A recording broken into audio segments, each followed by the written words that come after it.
या जिल्हाधिकारी कार्यालयासमोर एकलव्य संघटनेच्या माध्यमातून जो काढलेला आहे, ती पहिली मागणी आमची आहे की बंजारा समाजाला एस टीमध्ये घेऊ नये।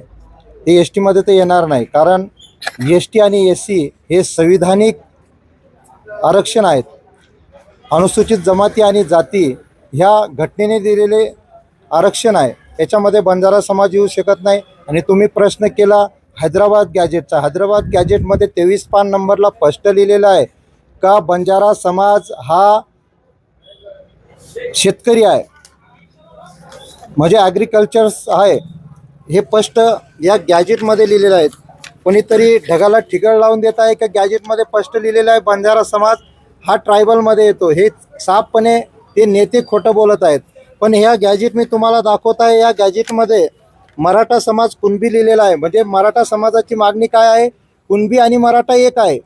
पण बंजारा समाजाची ही मागणी आहे की बंजारा समाज हा एस टीमध्ये येऊ पाहत आहे। इथे कोणत्याही प्रकारचं ट्रायबल म्हणून त्यांचा शब्द नाही, म्हणून बंजारा समाज एस टीमध्ये येऊ शकत नाही। ही आमची आज बंजारा समाजाला जी त्यांची भूमिका आहे, त्या भूमिकेला विरोध करण्यासाठी लाखोच्या संख्येने, हजारोच्या संख्येने माय माऊल्या घेऊन आम्ही या जिल्हा कार्यालयासमोर आलेलो आहोत। पुढची दिशा काय असेल?